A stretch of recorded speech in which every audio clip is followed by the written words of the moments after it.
Yeah, really. I mean, I couldn't be happier for the MAPS team, really. And obviously anybody who's read the results, you're hard pressed not to feel probably the exact same sentiment. And No yeah, it's kidding. a big big moment for everything that anybody who's been involved in this space has been involved with or moving No towards. kidding. Gents, when we got going, I forgot to press record. So for anybody that came in, we caught you halfway through the sentence. So, hey, welcome to our latest Treated Black podcast. I'm your host, Shad Dales, as we're diving in, obviously, to the big news here today with MAPS, with their phase 3 readouts, which was posted on Nature Medicine. And like I said, Payton, it was, encouraging news to say the least. Let's dive into some of those. I think the biggest takeaway that I found when reading this, that, quote, by the end of the study, 86.5% of people in the MDA group achieved a measurable reduction in severity of symptoms. Researchers reported about 71% in the MDMA group improved enough that they are no longer met the criteria for PTSD diagnosis. Of those who took the placebo, 69% improved and nearly 48% no longer qualified for a PTSD diagnosis. This is not too good to be true. This actually happened, which is amazing. Yeah. And I think with that, like, one of the things, the placebo results, I think, speak to something extremely important for people to consider, which for people who don't know, half the group gets a dose of MDMA, and the other half of the group gets a placebo. But if you look, like, those placebo results are incredible. Yeah. And I think what that speaks to is the importance of that therapeutic container and how necessary that therapeutic process is for positive outcomes. Yep. And again, I'm a broken record on all of this, but there's a lot of, there's always a conversation around the clinical model, the importance of that, training of practitioners, all of those kinds of things. And I think, one, obviously, the top line results show how incredibly effective this treatment is for PTSD. But two, the process and the way that it's being administered is absolutely necessary to having positive outcomes. Yeah. Needless to say, very, very exciting. Ben, fire away. But before we get into that, all views on the Traded Black podcast and the guests on this podcast are purely opinion. You should not treat any opinions expressed by us or guests as investment advice. And the views on this podcast are solely intended to be informational and are not investment advice. Ben, I know there's a bunch of questions you wanted to ask, so fire away. Yeah, where do we start? I mean, this data is, incredible. Really, one of my biggest takeaways was that the data actually improved from the first readout, which was in itself incredible, and notably the 71% of patients in the MDMA group who are who didn't meet the definition of PTSD afterwards, right? And that was an improvement over the 67% the first time. So, in your view, why did the percentages go up in terms of remedying people with PTSD? Good question. Yeah. I think they did a lot of learning from the first phase. I think one of the things that was really, really interesting to me was they increased the amount of integration and preparation sessions for people. So for a lot of the first phase, it was one preparation session, one integration session. If you read, they increased the integration and preparation support, which from what I can tell was a contributing factor to that. I think the other things you also saw was particularly around practitioner training and really kind of honing, I call it, like, the art and science of psychedelic assisted therapy. Yeah. I think they've just continued to improve and better how they've done that, which, obviously from a training standpoint, I think points to the necessity of good training as well. Yeah. What do you anticipate next? This got New York Times coverage today, which is great. And this is probably going to get even more coverage for probably like the next week or so, top of mind awareness. But what do you think this does for MAPS and the industry?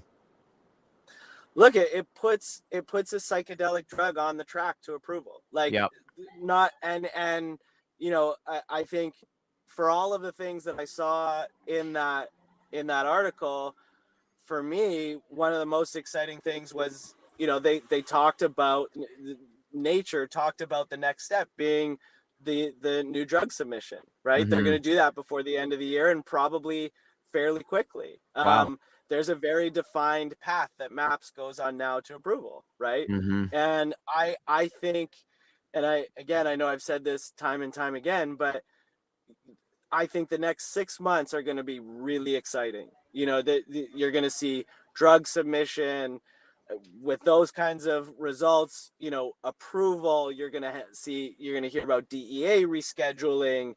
And, you know, only since we began having this conversation, you know, only of the tides turned more and more in MAP's favor, right? Like nobody's really talking about this, but October 14th, we could have all psychedelic drugs being legal in California, you know, decriminalized and legalized for therapy. Like the amount of just wind that is in the sails of psychedelic assisted therapy continues to just pick up more and more and more.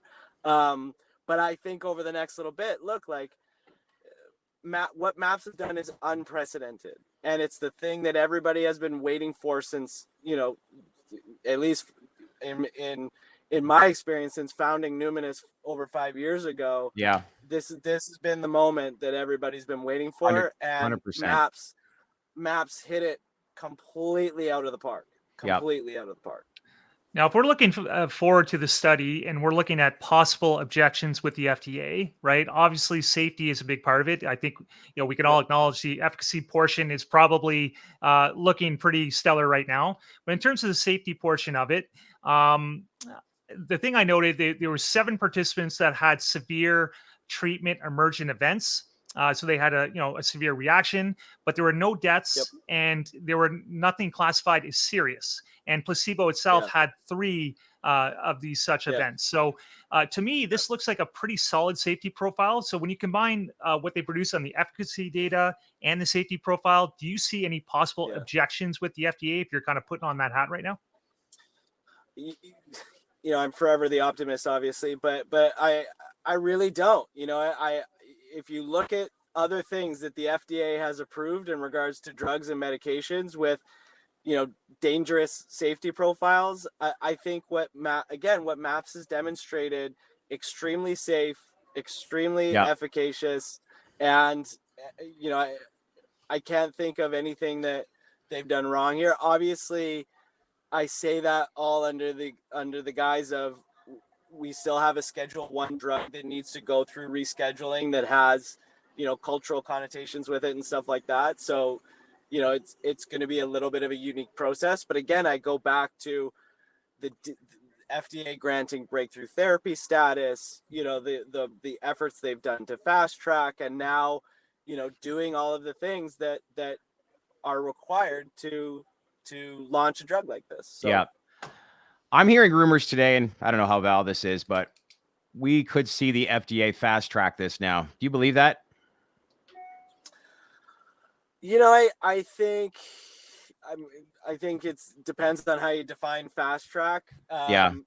You know, I think at the very least they're going to go through what is a fairly defined process. I agree. And you know, that process, as MAPS has identified, puts them, you know, potentially within probably mid next year, second half of next year, being approved. You know, the thing that does happen in the meantime, which, you know, at Numinus we're extremely excited about, is for us, it's go time for us now. We know we've got, you know, if you look at what that showed, and if you look at the PTSD results, trained practitioners, clinical sites, like now is the time we need to do that if we're going to go and launch within the next, you know, even within the next 12 months. there's a ton that needs to and now can be done from a, again, just talking about training, which we put a ton of effort into providing a pathway for practitioners to get trained. Now is the time. And frankly, from a practitioner standpoint, who's kind of been waiting for like, when is the time I spend the money to go get trained to be an MDMA therapist? It's crystal clear now. Yep. Full disclosure. Pete, go ahead. I was going to say full disclosure. We are shareholders of your company, but go ahead, Ben. Yeah. Looking sort of forward to the roadmap, let's just, assume for a second that the FDA eventually does approve this therapy. And it seems to be on that track right now. Have you modeled any revenue and profitability projections when that therapy gets approved, or is it still a little too early for you to do that? Yeah, no, we've done some modeling around that. We, also obviously with things like training, now that we're through the second phase 3, there's a couple of things that we're looking for some clarity on. Obviously, like cost of drug will be important, and that's not defined yet. And then the sort of like REMS and oversight component isn't defined yet either. That's stuff we're going to find out, but we've got a pretty good beat on what we see projections look like. And again, like for us, what's exciting, MAPS is going to generate revenue from the sale of the drug, right? And we know that there's only so much you can kind of charge per dose, and the opportunity is huge for MAPS. From a service provider standpoint, we charge for the therapy, or we generate revenue from the therapy, which is the much larger percentage of the amount of revenue from this treatment. So, the opportunity for service providers is really, really great, and probably more meaningfully impactful early just because of, the size of some of those numbers. So, yeah. Ben, what was the presentation that you emailed out to us this morning? It was a 50-minute video, and it was kind of talking about MAPS as a whole. One of the things they brought up to Payton was your company, Numinus. But what I'm trying to gather is just the what's next.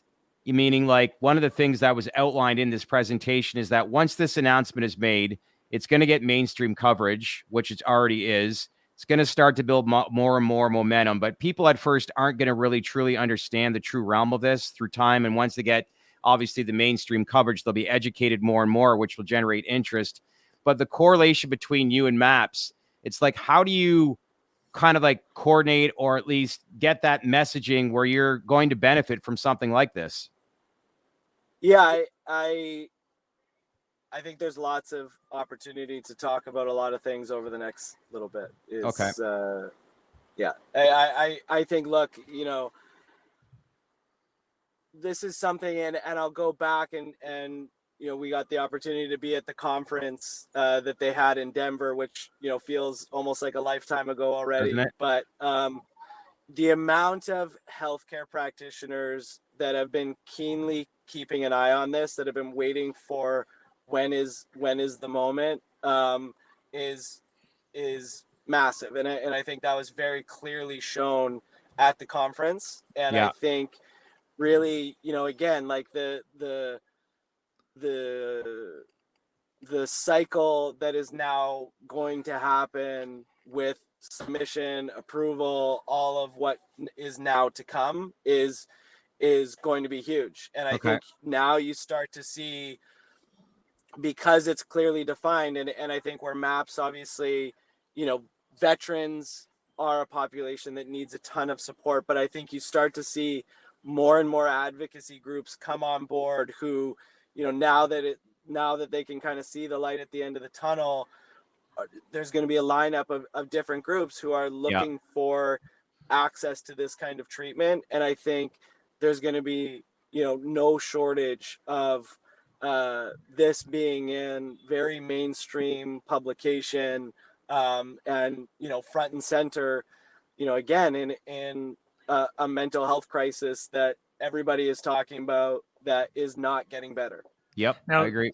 Speaking of MAPS, Payton, and I'm hoping that you can maybe add color or dispel the myth that because like one of MAPS arms, the Public Benefit Corporation, MAPS PBC, is a public benefit corporation, that there's sort of a thought that maybe they're going to give out the protocols like candy to any other clinic provider, and it's going to be available, all over the place, and anybody who wants it can get it. There's sort of that perception out there. Is that, in your estimation, is MAPS going to be selective about who they bring on, or will sort of everybody be a beneficiary of this beyond Numinus? No, look, I actually think because MAPS is a public benefit corporation, it's in their ethos to make sure that quality of service is prioritized. And, we've already unfortunately seen, a bit of a race to the bottom in ketamine therapy from a client outcome perspective. Oh, we lost him there. Get him on in just a second.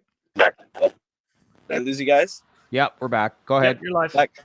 I think what's going to happen, and what MAPS is really going to prioritize, and again, highlighted in the results, is the importance of very highly trained, very educated, and very thoughtfully rolled out therapy. Because the one thing MAPS can't afford to have happen as a business model wrapped around the sale of the drug is if they turn around and just go, MDMA for everybody and don't prioritize the therapeutic container, as we've seen in the research, that dictates not good outcomes. And if MAPS shoots themselves in the foot with, overly distributing the drug and not being able to offer best outcomes to clients, they're going to, that's going to hurt the sale of MDMA significantly. So I think because they're a public benefit corp, they're going to prioritize really good partners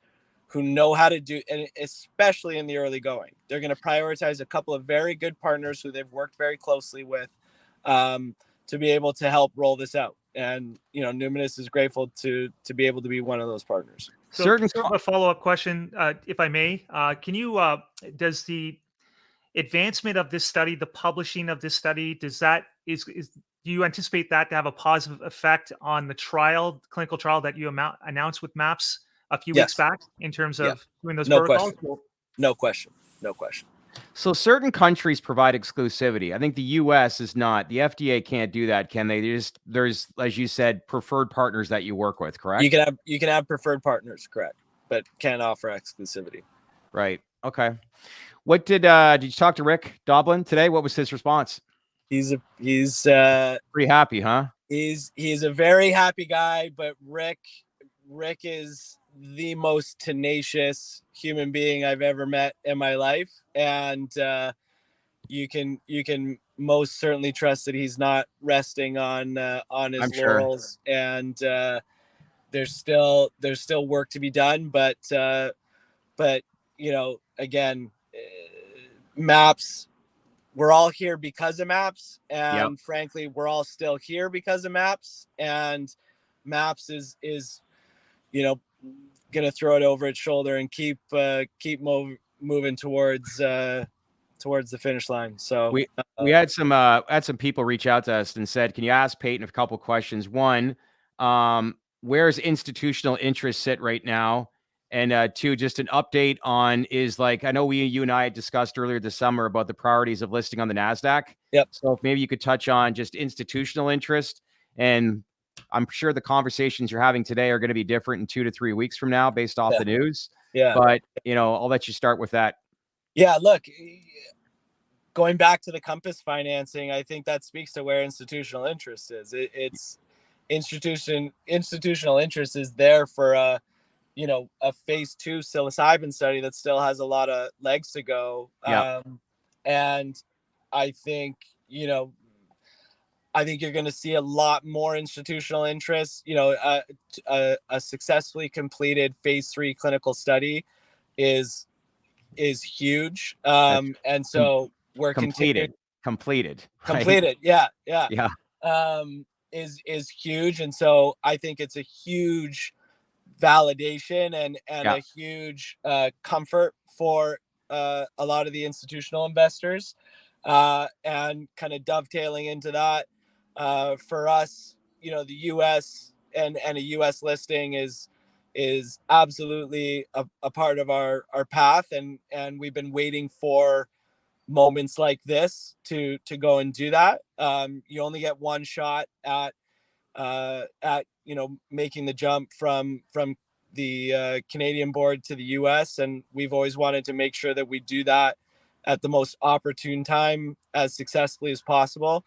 Not a secret to anybody, the markets have not been favorable to anybody over the last couple of years in this space in particular, but I think that tide is turning, and 100%. Like, look what other vertical we're covering. Like the HHS came out with the DEA, recommended the DEA 2 weeks ago about cannabis being rescheduled. And a lot of people within that space think it's real.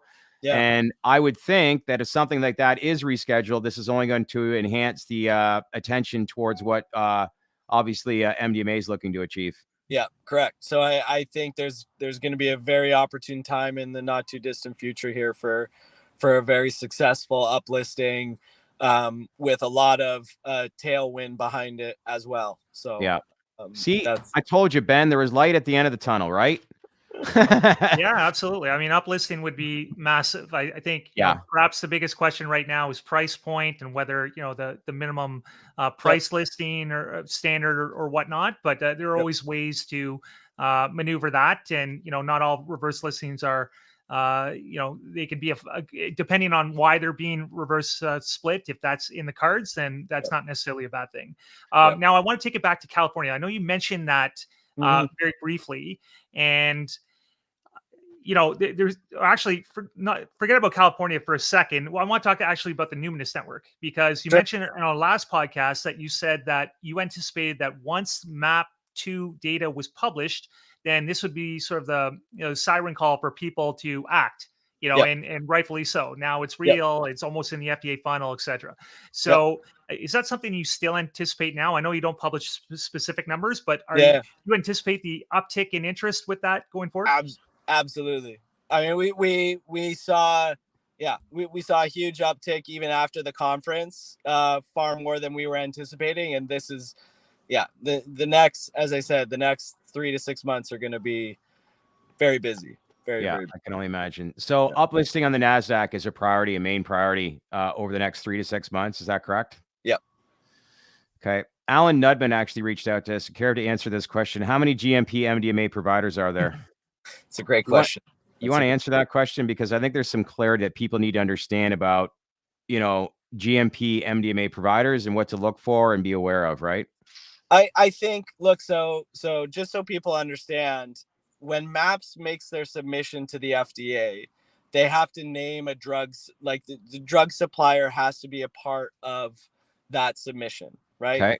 So there's been a GMP manufacturer that MAPS has used for a long time, who is, from what I know, currently on the submission. I think MAPS, the thing you have to keep in mind with that is, you know, any suppliers you have on that application, the FDA has to go and review, and it's a complicated part of the process, and MAPS is trying to keep that as simple as possible. So I think they're probably going to do that through to approval. Okay. Then, you know, opportunity opens up for more GMP producers to come on board.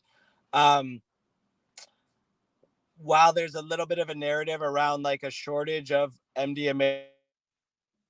Oh, lost him again. No worries. He'll pop back on.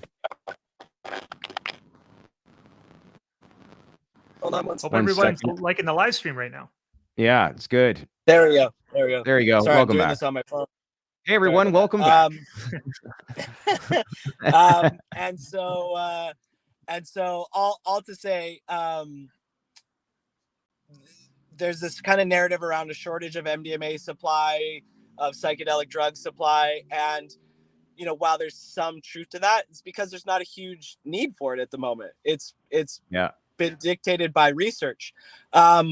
You know, what probably will happen once MDMA is approved is there's lots of GMP drug manufacturers out there who produce, you know, lots of different GMP drugs, and you know, MAPS will go with whoever can make that drug to the specifications as, you know, cost effectively as possible. And so I think, you know, that there's only a few suppliers out there at the moment because the market hasn't needed lots of them. Yeah.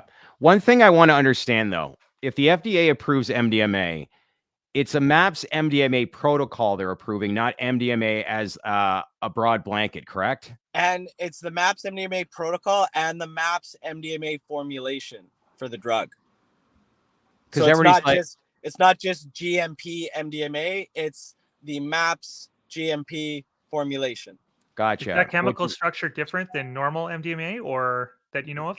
Not necessarily, but it's still a formulation that has to be followed, you know, to meet the FDA requirements. Fair enough. And also another question here. I'm just going to throw it out there. I have no idea how you will respond or if you will respond, but is there any chance in the future that although MAPS will get the MDMA royalties or all of it for the drug sales, is there any chance that Numinus could acquire perhaps a small percentage of that since it is dispensing the drug in the clinics? Is that something that you've talked about or perhaps will talk about or can't talk about if that's for that matter?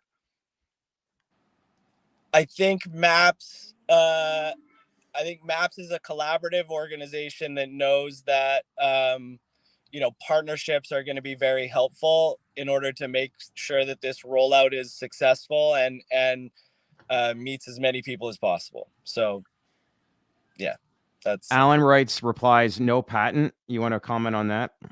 Yeah, so they get data exclusivity for a certain period of time. We'll see what the number ends up being. But I wouldn't rule out, you know, MAPS is a very smart group of people who have been doing this for a very long time.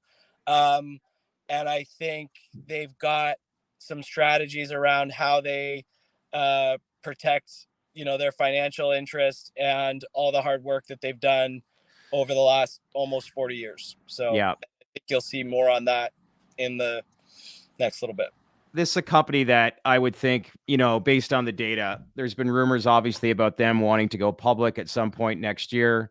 So have you heard, like, is it, like, are they looking at timeline wise, like something in and around if the FDA were to approve MDMA? That's something you can't comment on. There's no worries, but I'm trying to figure out, like, you know, as far as based on this data, there's going to be a ton of support and interest, obviously, from institutions, obviously pension plans who follow biotech very closely. Yep. But this will be interesting to see how this will materialize and, you know, kind of like progress and develop over the next, as you said, 3 to 6 months. Yeah, I think MAPS is in a very advantageous position, and I think they've got no shortage of options in regards to, you know, how to make that as successful as possible, with, in particular, having client outcomes and access to those outcomes being, you know, a big priority, obviously, for them as a public benefit corporation. So yeah. Matthew writes, I want to hear more about the plan for the NASDAQ. Is the share price is not high enough to uplist? Is he planning reverse split or uplist? Or is he banking on the share price going up enough? Well, wish we all could predict the future, but, you know, I guess we'll wait and see. We kind of touched on that already, but I think the first things first is the priority is listing on the NASDAQ, which is great. Yeah, exactly. Yeah, well, I think just my own comment here. I think, like I said, not all reverse splits are equal. I mean, sometimes they get a negative connotation, but it really depends on the context. So that is, and so I'm sure it's not a worry, right?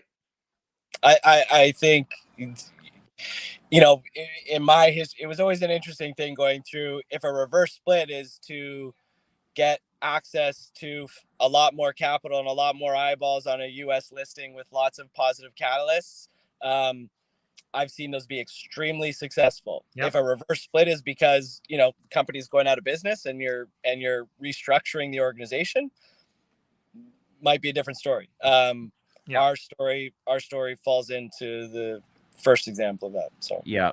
So I guess the game plan between now and the end of the calendar year is full force, busy, focusing on getting the right people trained and just scaling up. That's going to be the first priority. Yeah. I mean, look, like, again, I think this is a tide turning moment, and Numinus continue, the path we've been on continues to be the right path for us. And we finally, are getting some wind back in the sails. So, Yeah. I know we're talking about uplistings and reverse splits. First and foremost, we're going to keep executing, and we're going to enjoy, the sentiment, the positive sentiment that's coming into the space. And all shareholders deserve to see some positive momentum, because they've been sticking with the space and the organization for a long time. And we want to make sure that shareholders are getting the benefit of that. Yeah. Looking at my last question here, Payton, is, now that the data's come out, I know it's early, you probably haven't gone that far, but are you planning, or do you intend to plan a FDA approval party sometime in the future where you fly out to where MAPS is located? I think that's in Denver, is it not? But we fly out there and have a big get together at the end of this whole journey. Because it's been 38 years for Rick Doblin. He's been at it for 38 years, and he's finally gone the distance. You know what? My view on that, where I think the best place to celebrate that is Rick Doblin winning a Nobel Peace Prize. Good point. 100%. That's what I'd love to see. I'll leave you with this. I don't know if you guys got a chance to see the Netflix series Painkiller. Have you seen it? Yeah. Mind-blowing as to what's currently out there for people right now. And not only does this change things, because I cannot believe a drug like that is still on the market today. It's crazy. But you understand why we're in the situation that we're in now. And not only do we have something that has just a little bit of regression, that stat, 86.5%. What was the stat again, if I read that correctly? Yeah. 86.5% of people in the MDMA group achieved a measurable reduction in severity of symptoms. 86.5%. That is the biggest takeaway number. That's huge. Yeah, exactly. But, and I think, when Big Pharma looks at a lot of these studies too, they look at efficacy rate and safety as well, which is a big thing too. And those numbers, like, they just pretty much explain how it's extremely effective from a safety perspective, but most importantly too, just how it, produced a lot of reduction in people, and, really a solution and an answer. So it's great to finally get these results out and create some buzz. But I know it's going to be like a slow moving process, but look, the chips have been laid. Now it's start to build, and then we go from here, right? Exactly. Not to mention, had a good volume today on the Canadian side. There was almost 2 million shares that were traded. So there's interest there. So keep in touch. Congrats again. Thanks, guys. And let's keep in touch and have you on probably in the next little bit, just to see how things are progressing on the front with trained therapists. And we'll get more questions asked you from our network. Sounds good. Thanks, guys. Appreciate it. Take care. Thanks, everyone.